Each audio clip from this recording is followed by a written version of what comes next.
What is up, everybody? Welcome back here to the TDR channel. We are talking C2C ranks today. This month, I actually dropped my first ever C2C ranks over on our Patreon. You can go check those rankings out below if you want them. I ranked over, I think, 800 players, something crazy like that for you guys. If you don't know what C2C is, it's Campus to Canton.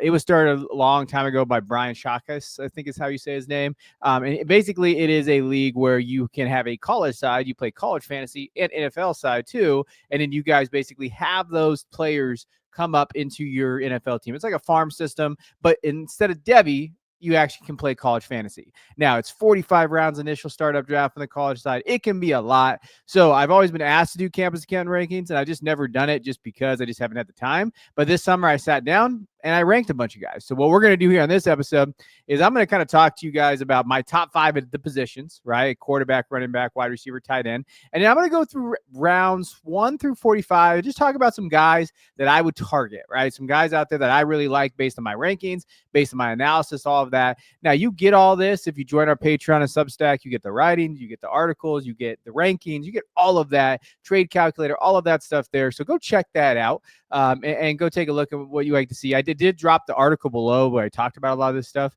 so you can find it there. So let's dive into it. So right now, based on my rankings, here's kind of how I list the top 5 quarterbacks in this format. Now, the hard part about ranking in this format is you have to really weigh, hey, NFL upside and value and college production, right? So in Devy, how I rank is, hey, will this guy get day 2 capital? Will this quarterback get round 1 capital? That's all I care about. In Campus Can, it changes things, right? So you have to think about, all right, what is the production there? What's the floor like for this guy? Is he going to be a first-round pick? And does he have a high floor? Or is there a questionable first-round pick? Is he a little bit older, right, like Drew Aller, and you're worried about maybe what that ceiling is in that offense? Well, that's why he's not going to be in your top 5, right? So it really is a combination of a lot of different things when you come up with these rankings.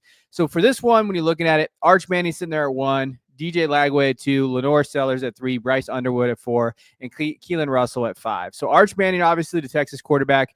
You know, there's a lot of talk. We actually had a great conversation on our Discord about this, about who should be the consensus 102 in a C2C startup. Some people think it's Ryan Williams. To me, it's Arch Manning. Upside at the quarterback position, if it's a super flex league, probably going to be a top 5 pick. Now, there's always question marks with quarterbacks. They can miss. But I would take the upside of Arch rather than maybe Ryan Williams' upside, right? So for me, Arch is my QB1 in this format. Lagway is a question mark still. I love him as a prospect. I think he showed flashes last year. This is really upside and being kind of that dual threat-ish kid in that offense, but the offense revolves around him. If Florida's goes, it's Lagway. Lenore Sellers is sitting there at QB3. I think from just a, hey, he could stay for 2 more years. I don't think he has to come out this year. He has that production. You saw the last 7 games. I did a big player breakdown of him, so go check that out. Bryce Underwood of Michigan and Keelan Russell are 2 freshmen. And this is where it gets kind of tricky, right? You're really projecting here. No one really truly knows just how good these guys are going to be. Thing with Bryce is he's going to start early, right? So the one thing that you like is like, hey, if you're drafting him, which he is going in the 1st round now or 2nd round, you're drafting him and at least you know he's going to start and play and have production early. Keelan Russell, on the other hand, is probably going to sit for a little bit, but he's tailor-made for DeBoer's offense out there at Alabama. He is tailor-made to score fantasy points. He is a fantastic quarterback, right? So that's kind of how you weigh those guys in terms of the rankings. Now, I've ranked tons more quarterbacks. Those can be found on our ranking sheet there. But here's how our top 5 kind of ranks for those quarterbacks. Now, for running backs, when you're looking at this, running backs are tougher because, you know, I tend to kind of have a dynasty mindset when I come to these rankings when I'm drafting. I tend to stay away from running backs sometimes, depending on where the production is. But if the board falls right, I'll draft 7 in a row, like I just did in our recent startup here at TDR. So Jeremiah Love, Notre Dame running back, is at 1 for me. Nate Frazier, Georgia running back's at 2. Nicholas Singleton's at 3 for me, but I worry about his profile a little bit, but I don't mind it because I do think the production's going to be there in that Penn State offense this year. Caden Durham's at 4, and, you know, I love him. Little bowling ball at LSU. He's a fun prospect to kind of watch there. And then Darius Taylor at 5, Minnesota running back. That's a tougher one, but I do think you might sneakily get 2 years of production. I don't know if necessarily he comes out this year. And if he doesn't, that's pretty much a win based on where he's going in ADP, around that 2nd and 3rd round kind of value. Probably 2nd, depending on the draft that you're in. Now, wide receivers. Here's my top 5 wide receivers. You're going to notice a trend. They're all 2027 guys. But Jeremiah Smith, obviously, number 1, Ohio State wide receiver. Ryan Williams at 2, Alabama wide receiver. Cam Coleman at 3, Auburn wide receiver. And I'll say this, I think that Ryan Williams and Cam Coleman are closer than people think. TJ Moore at Clemson. And then I have Ryan Wingo in there at 5 at a Texas wide receiver. I know I'm probably higher on Wingo than most. I might be wrong. That's just the nature of the game. But he reminds me a ton of Garrett Wilson, man. I just see Garrett Wilson in his game. Him and Manning have a great connection there. I can see him having a really big breakout year. He is probably one of my favorite values of that second round. If he makes it to that second round, Wingo to me is that guy. And in tight ends, my top 5 of this. And tight ends are tough right now, but Luke Haas is out there. Jack Injuries going to Texas. Kenyon Sadiq at Oregon. Max Clary at Ohio State. And Luke Reynolds at Penn State. So those guys are kind of my top 5. I don't like drafting tight ends in this format, especially with like Brock. I used to, right? Brock's out there. You're going to draft Brock Bowers. You're going to get some of these guys. Kyle Pitts a little earlier. But really, there's no game changers right now at the tight end position. Through about 18 rounds of the C2C draft I'm in right now in our league, I have not drafted a tight end yet. So just to show you just kind of how like I devalue the position, but I do have rankings for him. I want you to see kind of who those guys are at that. Now, what I want to do now is just kind of go through the other rounds, right? So we're just going to go quickly through this, just talk about some guys that I really like in terms of rounds 1 through 5 that I think are undervalued. So this is undervalued, guys, right? Like obviously, if you want a board and you want to go through it, you know, you have my rankings, you can see it. But guys that I really like, and this is a guy that I drafted in the 5th round of the draft I'm in now, that's Gideon Davidson, Clemson running back.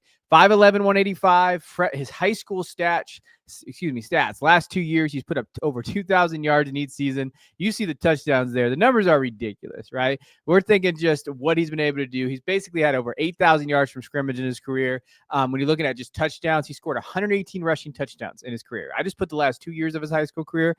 He was phenomenal, right? Gatorade Player of the Year at Virginia. So when you think of that, you just see production, right? So on the field, when you're looking at him from a prospect, you know, very instinctual runner, excellent vision, quick feet. And the thing that I love the most about Davidson, early playing time, right? If you're going to draft a freshman, and this is where that concept comes in.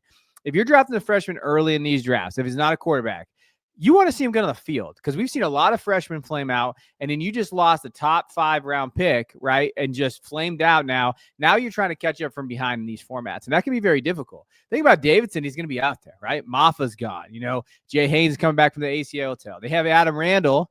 He kind of came back from that, you know, he's a wide receiver turn running back type thing. But the thing about Davidson is Dabo loves this kid, and he's talked about him. He got first team reps in the spring. You love him getting out there already. To me, this is the kind of undervalued pick you're looking for, right? Just a guy that can be a day 1 starter or at least get some split volume early. He can catch passes. I think he can get involved in that. And I think that just looking from a volume-based perspective, Davidson's a great pick in those rounds 1 through 5. That's really what you're looking for in terms of value, right? Now, in rounds 6 through 10, there's a couple guys out there that I really like, but there's a guy that I've just been enamored with, right? And you miss on these guys too. So just be aware. I might be wrong here, but Colorado wide receiver Draylon Miller is a guy that just stands out to me as being undervalued, right? And now you might be able to get him a little later too. I just like him in the 6 to 10 range. In full disclosure, I did draft him in the league we're in. So 6'1", 200, right? He good size, good frame. Last year, you know, obviously with Colorado and what they had at the receiver position, Travis Hunter was there. You thinking all the other guys that went to the NFL, like he didn't really get as many reps as you'd like, but still 37 targets, 32 catches, there are 3 touchdowns there. And the other thing too is like Shedeur Sanders wanted him at the pro day. And they talked about how good Draylon Miller was. The scouts did there. That's something to note, right? When we're thinking of that vaunted 2027 class, guys like Draylon Miller are going to get shifted down a little bit. But it said he made a really, really strong statement out there, just really looked good. And they even talked about him like in that Utah game. That was probably his best game, 6 catches, 108 yards. He plays physical. He's a violent runner. He's able to do a lot of different stuff. Things that stand out to him, to me about him is he's a multi-sport background, right? He has basketball. He does track. He did a lot of those things that you like to see from them, but he's a pretty good nuanced route runner and receiver. Like one thing you worry about with track guys is like, can they be track guys and football players? He really is that. They've also talked about using him as a hybrid running back too. all that tells me is they want to get him the football, right? Like if they're talking about using him as a hybrid running back, a wide receiver one type player on that roster, which I do think he could be their wide receiver one. Caden Salter being there now, the former Liberty quarterback, what he can do in that offense would be interesting to see here. I don't think it's a flashy pick, but I think his versatility and what he makes as an NFL upside guy in those rounds 6 through 10, he's a guy worth drafting. I think he's a steal. I think he can contribute in all facets of the game, receiving, rushing, those type of things. And he has upside NFL value. I do think that, like, when you're looking at him, he was a very sought after recruit. Like when you think of 4-star, 5-star, depending on whatever recruiting agency you look at, Miller can do that in Colorado. I think for me, I'm looking at this as being like a very, very, very upside pick here in C2C. And just from a receiving position too, like when you look at the receivers, it dries out pretty fast. And when you get into the 6 to 10 rounds in this format, you're either going to reach on maybe some small school guys for production, or you can get a guy like this who has upside, and you can really kind of bank on that upside and hope that he kind of works himself into a wide receiver one at Colorado. Now, picks 11 through 15, I got one for you here. There's a couple more that I mentioned in the article, but this one, Davion Guys. North Carolina running back, 5'11", 215. Last year did okay, right? Did okay there. True freshman year last year, 67 attempts, 300 yards, and 4 touchdowns. Obviously, he was playing by Amarian Hampton, right? Amarian Hampton, standout career at North Carolina. Over 3,000 yards rushing. We saw the 30 touchdowns, all of that. But there were flashes last year where we saw Davion do pretty well, right? Against Charlotte, 105 yards and a touchdown, just 16 carries. So we're projecting here. Now, I don't know, like, if he's going to get that full workload that we saw Hampton get. Obviously, Belichick is there now. We have a new offense and whatever they want to do there. But I love running backs that are 5'11", 215. I love running backs that his running style, right? Just downhill, going to just run through guys and fits this offense of what they likely want to do. And when you're looking at what he did in high school, if you're going to project that way, he did well. His senior season, 1,000 yards and 14 touchdowns. He rushed for 1,200 yards his sophomore year. He won 2 straight state titles in Florida. So those are things that you like to see there. I think when you're looking at it, like, hey, he produced, right? So if he produced in high school and at a high level, hey, he's probably going to produce here. And we've seen North Carolina running backs produce, right? We think of Javonte, Amarian. They have a long history of guys doing this. So to me, I think when you're looking at rounds 11 through 15, Davion's a great pick here. Now, who's he competing with? Caleb Hood, he's okay. Benjamin Hall, former Michigan guy, so shout out Benjamin Hall. I think he's okay, but I just think Davion's kind of running style, his vision, Freddie Kitchens being there, right? I think Gase will kind of fall into his mindset of what a running back is. And for me, if he's going to have a significant role in this offense, there's not a lot of guys you could draft in rounds 11 through 15 that check these boxes. Significant role, volume, NFL upside, and a pedigree at a Power 4 school, right? Pedigree there that have shown that they can produce NFL running backs. Not a lot of guys check that box. So Davion's a guy that you should definitely gotta keep an eye on. You're sitting at 11 to 15 range. You're looking for that running back. I think he has some value at that spot, and I'm excited to see what he does this year. Now, round 16 through 20, couple little guys here. So Miles Coleman is a guy that I think you guys should know when you're thinking from North Texas. He is someone that, he's a small guy. So when you're thinking of like, this is when you start getting that range, the 16 to 20 range, you start getting into like the projection, but you start worrying about like, hey, is this guy going to be an NFL guy? To me, Miles Coleman's not an NFL guy. What you're drafting here is you're drafting legitimate, just C2C college production from a young kid, right? He's only a sophomore. So as long as he doesn't come out, next year, you're looking at 3 years of production. Where that is, hopefully it's here, where they're going to throw the hell out of the ball at North Texas, right? And as a true freshman, played 11 games as a true freshman, 35 catches, 384 yards, 11 average, 2 touchdowns. But really what you're looking for here is just that high-end production here and breakout, right? He had that big breakout game in the bowl game, 6 catches, 104 yards, and a touchdown. So what you're looking at in this offense is going to throw the ball a ton. Hey, they're going to get to Miles Coleman. He could be their wide receiver one.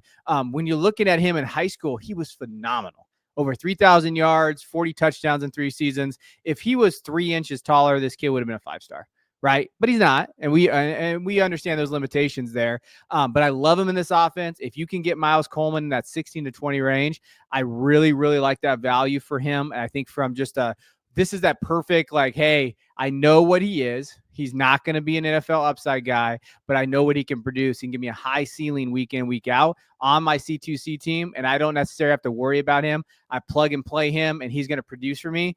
These are the type of kids that win leagues. These are the type of kids that give you that upside, and I love that idea of grabbing him in this range. Now, next running back I want to talk about, Kyson Brown, running back out of Arizona State. Everybody's on Kanye Uda, I think is how you say his name, the Army transfer that went to Arizona State. And I was on him a little early. But the one thing that I kept hearing, especially from like the Cover 3 podcast that does the great summer school and just the 247 Sports that I go through and I kind of read all the reports, when I'm sitting in the morning drinking coffee and just kind of get ready for my day. I like going through 247 Sports and going through some of the spring updates, what you see. The name that keeps popping up, guys, is Kyson Brown from Arizona State. And, when you watched him last year playing behind Cam Scatterbo, obviously didn't get a ton of volume. When you're thinking of 73 carries at 351 yards, he did have 13 receptions there. But in the one game that Scatterbo was out against UCF, Brown carried the load. He had 18 carries, 73 yards, 3 catches for 21 yards, and you saw kind of what it could be there. Now, here's the thing that really stand out to me. Best shape of his career. That's all we keep hearing from all the 247 reports that I've heard, right? They've praised his conditioning. He also talked about he's got track speed. They've said he is the fastest player on the field. At 200, 205 pounds, if he is the fastest player on the field, that intrigues me to an NFL upside too, right? So he 10.75 seconds in the 100 meters in high school, and just improving that physicality and what he's been able to do the last couple of years, developing his body. You like that, right? So really, really accelerates at full speed. To me, it's okay. I think there is times where he's not as shifty as you would like in between the tackles. There's things about his tape that make you a little bit worried from an NFL value perspective. But here's what I like about him. He's cheap, relatively cheap, rounds 21 to 25. Could have a split volume already, right? Or maybe the coaching staff really likes Brown. He's been there for 2 years. They've seen him. They know how to utilize him. And to me, man, I think he could be the guy. I think he really could emerge as being that primary rusher, which gives you a ton of upside in a great offense, right? We're talking a top 10 offense with Sam Levitt, Jordan Tyson, those guys there. I really think that you could see that explosiveness come into play. There's an opportunity to have carries. You can see his value rise a ton. And if it wouldn't shock me to see him be the 1A starter, right? In a wide open backfield that can utilize him in different ways. So to me, he's a great value pick in that 21 to 25 range, maybe a true starter in the Big 12. Gives you kind of that production, gives you that ceiling there, and probably a 2-year kid, right? I don't know if he comes out this year. He could come out next year, and maybe he's got a legit NFL upside, right? He could have that. We've seen Arizona State running backs do that and have that NFL pedigree. So he's just someone to watch out there from that 21 to 25 rounds. Now let's do some shotgunning here. Here are some guys that I like from rounds 26 to 35. And remember, ADP is a funny thing in this format because, basically you have a couple companies out there that do it, and really it's just the same guys kind of doing those drafts. So take your guys, man. If you believe in some of these guys in 26 to 35, I would definitely just take a shot on them. Some guys that I like, Jalen Moss, Arizona State wide receiver. He's formerly from Fresno State. I watched him play a ton out here at Fresno State here, but super reliable and probably one of the best punt returners in the country. He was an all Mountain West punt returner there. He can do it. At Fresno State in the last couple of years, he had over 100 catches, 1,200 yards, 10 touchdowns. Very, very solid. I think the thing is, in Marcus Arroyo's offense out there, they like kind of his profile of receiver. And I think after Jordan Tyson, who's that guy going to be on the number 2 in the depth chart? I think Moss could be that. And so in a high volume offense, passing offense, they're going to get the ball out quick. Moss could really surprise some people this year. So he's a name to watch. Miller Moss, quarterback out of Louisville. If you're looking for some late round quarterbacks, I think Miller Moss in that offense could really kind of just have a high floor type player here with maybe NFL upside. They talked about him having an NFL upside last year. I've never been on the Miller Moss train there from a Devy perspective. But from a production standpoint, he has 2 years of eligibility. Right. So if you're looking for that late round quarterback that can kind of supply a floor, a plug and fill guy that, hey, you like him this week, you love his matchup, Miller Moss is that guy probably in C2C. And then Richard Young, he's out there. He's a biggin, man, 5'11", 215, but he looks big. Alabama running back. Alabama running back room is kind of a mess right now when you're thinking of like what they are. They have Jam Miller, and Jam Miller really didn't do well last year. When you're thinking about kind of what that production looked like. So Young is kind of sitting there. Daniel Hill is out there as well since Justice Haynes transferred to Michigan. But Young seems to have that inside track on maybe being that split 1B guy. So getting an Alabama running back in this range with what he could be next year, that he could be the full-time starter, that's really of an upside value play that I really like. So go take a look, kick the tires a little bit on Richard Young, see what you like about him, and maybe consider him in these rounds here. Now, the last kind of rounds in this range, these are some really deep shots here. Keegan Johnson, he's at New Mexico. He was a former Kansas State wide receiver. He's just a CFF guy, right? He's 1 year guy, right? So he's got 1 year rental here. He was projected to be the wide receiver one in Kansas State, but JC Brown beat him out there. But he lands in New Mexico. There's really no one else there, right? So if you look at it, and when I wrote about him too, if you remove Johnson from their depth chart, they're left with 9 total receptions for 111 yards. That's it on that wide receiver room. So the opportunity is there. Their coordinator, Luke Schlesner, he force feeds his wide receiver one. So Mike Bainbridge, he's out here at CFF. He's a great analyst. He talks about him basically, that offensive coordinator, their wide receiver ones averaged 35% target share over the last 5 years. That's massive. Keegan Johnson is going to get that target share if he earns that job. So to me, get him late. I mean, I've seen him go as like low as 44th round. If you can draft this guy and get him later and he becomes the wide receiver one in New Mexico and he just gets force fed, that's a ceiling play. These are the type of fun plays that you can plug in on your roster there. Brennan Thompson's another one to watch at a Mississippi State, former Oklahoma wide receiver. He's making noise in camp and Mississippi State's camp. He's probably going to be that Kevin Coleman, not me, Kevin Coleman. He's at Missouri now. He was at Mississippi State, kind of that slot guy into Jeff Lebby. And we could really see that role. Like he could be the wide receiver one in Mississippi State, who's going to be a little underrated this year. I think from an offensive perspective could be really good. They could really lean on him being that vertical threat, that speedy threat on there, that explosive threat. But if he becomes the wide receiver one, again, volume, target share, that's what you're looking for in these late round picks here. And the other guy I want to talk about, I have him on here, Madden. I always mess up his last name, so I'm just going to say Madden. Madden out here is Nico's brother. They're both at UCLA, which sucks. But Madden was crushing it at Arkansas camp before he decided to go to UCLA. I think he might be a little better than Nico. We'll see how that goes. But when you look at him, like he's got some tools. He's really athletic. He's got a lot of fun traits with him. This is totally a stash, though, because he's probably not going to play while Nico kind of goes there maybe for 2 years, depending on what happens with Nico this year. But I just wanted to shout out Madden because that's a guy who is someone to watch. He really impressed his coaches out there at Arkansas before he left. I think that's why they're so upset that he left. I thought he had the inside track to start next year, after this year, after Green leaves. That's just someone to kind of notice in terms of, hey, value, okay, perspective. Maybe you draft him a little late. Now, like I said, though, when you think of the rankings here, I have a ton more. We just dropped our new ranking sheet here. We have a trade calculator. We have all kinds of stuff over on our Patreon. So go check that out here. And again, if you want the article, I dropped it below. You can see that. You can dive into it, kind of why I did the rankings, what the rankings look like, what they're for here. I just want to kind of give you guys a preview. Some guys I like. I understand not everybody's going to sign up for the Patreon. So that's why we do have the channel here to kind of help you along your draft. And if you have any questions about it, format, drop them in the comments. I'm here for you. I'm here to help you there. So these are our C2C rankings, just kind of a tidbit of the guys we like, guys that are values right now. So appreciate you guys. We'll check you guys in the next episode.